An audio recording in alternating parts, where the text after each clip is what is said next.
What's up YouTube? In today's video I'm going to show you guys how to replace a door actuator on a 2004 Honda CR-V. We make the strings louder. To get started, first we have to take the door panel off. In order to take the door panel off, we have a couple screws. I'm going to show you guys where to get. First you're going to pop this panel off. You just use a screwdriver, pry it off carefully. That'll pop this panel off. Then there's another panel behind the handle right here. You can just another flathead screwdriver, pull that back. There should be 2 Phillips behind there. And then there's 2 hidden screws. There's one in here. And then there's another screw in here. Let me get a light to show you guys a little better. Alright, so there's a better view of that hidden screw right under. You can see it's right under where the window switch is. And then the other switch, or the other screw, I'm sorry, is right up there. So you take those 2 screws off, and then there's this other last clip right here. Just push that centerpiece in and that'll pull out. Once you have all those out, then what you're going to want to do is pull the whole window switch out. Just put a flathead screwdriver right here, pop this out, and then just get any kind of trim tool or whatever and pry all the way around the door panel and it'll pop off.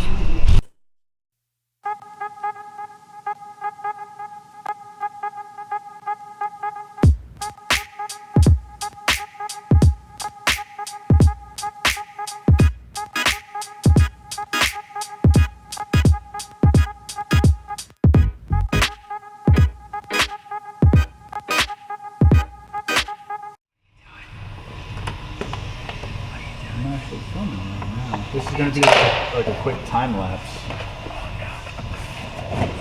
That's gone. It's gone, bro. It's part of the car. It's gone. Thanks a lot for that.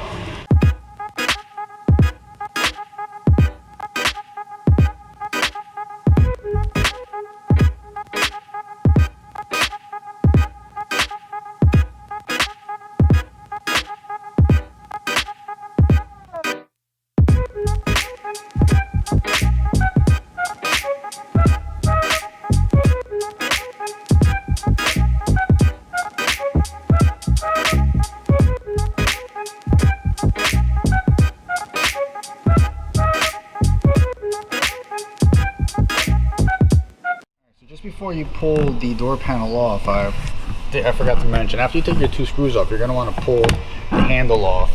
Take off the electrical connector right on the back, and then to get the handle completely off, you'll see that little brown clip right here. All you're going to want to do, what I find that works the best just to prevent from breaking these little plastic clips, is just spray it with some kind of WD-40 or whatever you have, and use a flathead screwdriver and pry on the top right here. Pry up, and this should just swing out. So that's what we're going to do right now. After we swing that out, the door panel should be ready to come off. As you saw, we already took the window switch out. You're just going to pull the window switch up, unplug the 2 connectors on it, and take the switch out. And when you pull the door panel off, be careful because you still have your rear hatch glass button right here. So when you pull the door panel off, you're going to reach back there and disconnect this one and pull straight up because you still have to get around this lock. So that's what we're going to do now.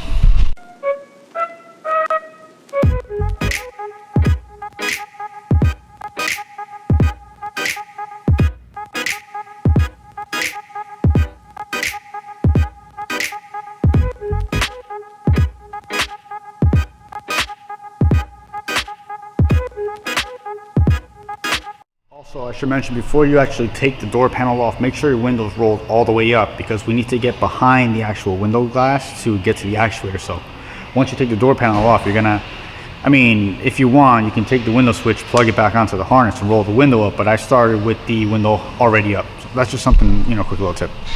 So with the door panel removed, you guys can see the actuator right there with the 2 electrical connectors on it. That's what we're actually after, but in order to get to that, we have to get rid of a couple of things that are in our way right now. So to start off with, let me get a light over here. Alright, so to start, we're going to take this 10 off right here, and this 10 is actually what holds the like the window channel. So let me show you what that is. So by window channel, I mean this whole channel right here. So this is in our way to get to the actuator. So that's where that 10 comes into play, this guy right here. So when we take that 10 off, we're going to be able to actually, you'll see the rubber piece has like a metal channel behind it. We're going to slide this down and move the rubber out of our way. take that 10 off, obviously unhook your electrical connectors. You're also going to take this plastic clip off right here because this is on the actual actuator. Take that off, and finally we're going to take these 3 Phillips screws off. Now, from prior experience, sometimes these might be in there pretty tight. What I've done is I've used like a 3/8 impact gun with a Phillips screw bit adapter on it just to break these off, because I've used regular screwdrivers and they wouldn't take these off, and they either broke the screwdriver or I rounded the actual screw off. So when we get to this part, I'll show you what I'm talking about. But first, let's get rid of our 10 down here, our plastic clip, and we can also pop this out of its channel because this is going to come with everything. Now we're about to take the Phillips screws off. What I was talking about is when I'm going to be using an impact gun, and this is the bit I'm talking about. It's a 3/8, like a Phillips impact adapter. This is from Snap-on. I'm sure you can find a regular one anywhere else. We're going to see if I can get this off with the impact gun without rounding off the screws. So let's do this in real time and see if it works.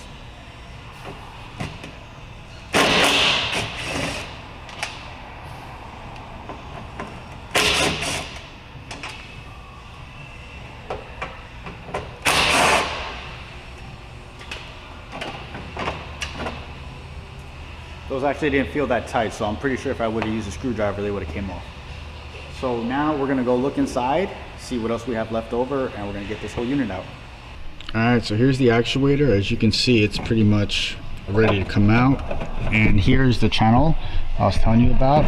I just moved this out of the way. The metal piece, or the metal strip, is right here. It's where that 10 was.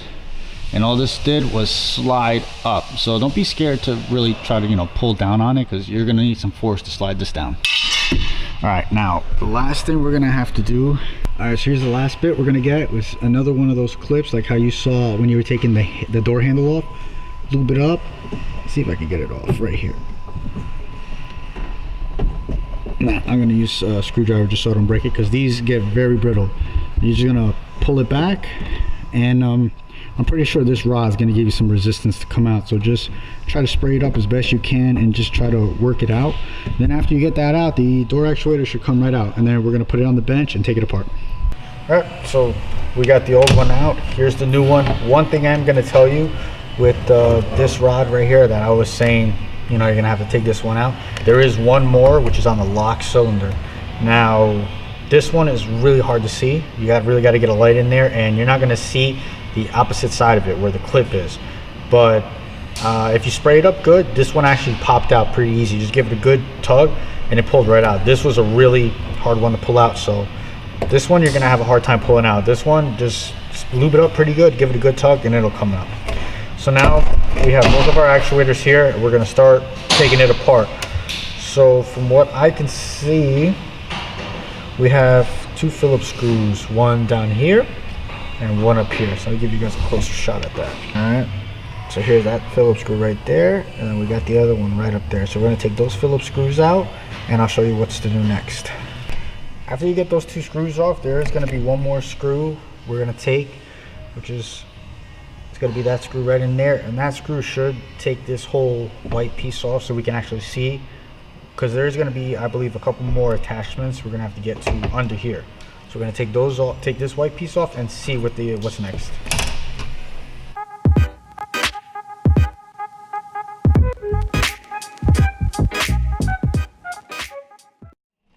So now with that whole white cover off here, as you can see our actuator. It looks pretty straightforward. All you're gonna do is you're just gonna pull it right off. Now it looks like they have this color on the OEM one. This green tab right here is gonna attach to this little white tab right here. So when you grab your new one, here's our new one. We're gonna try to line up that tab right there.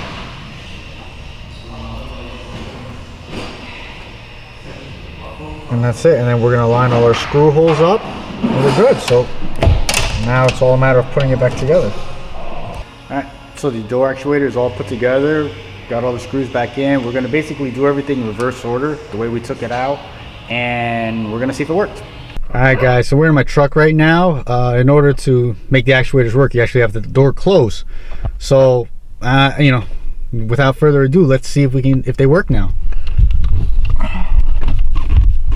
Alright, so right now the door is unlocked. Let's lock it. Awesome. Oh, such a good feeling to know your daily works actually. Alright, let's close this video out, guys. Alright guys, so that's basically a quick tutorial on how to replace your door actuators on Honda CR-V. Like I said, this was my daily, so to actually do this on my own car, it's such a relief. I don't have to keep going and opening the door with my key, because I felt so stupid doing that. But the replacement of this actuator actually applies to the years 2002 to 2004, I believe, CR-V. And it's actually, you know, it's the same concept for all the doors. The only difference would be taking like the rear door panel off, because I know that's a little different, but I'm pretty sure you can figure that out, or you can find something on Google on how to take the rear door panel off, or how to move a certain, maybe like that channel out of the way for the rear door. But other than that, this video works for all those CR-Vs and all the doors. So this is pretty much a good guide if you have to do like the passenger rear door or the passenger front door.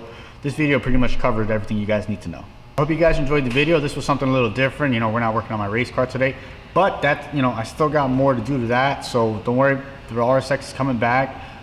Kenny's car, it's finally good weather here, so that we're finally getting back onto that. And as always, guys, leave me some likes, definitely subscribe, leave more comments. I actually had one subscriber who hit me up on Instagram, so you know, I really encourage that. If you guys have any issues working on your own car, if you're trying to do something that one of these videos are related to and you're not really sure, you're getting confused, send me a message on my Instagram. You know, I'm more than happy to help you guys. So with that being said, thanks for watching this video, guys. I really appreciate it, and I'll catch you on the next one. Peace.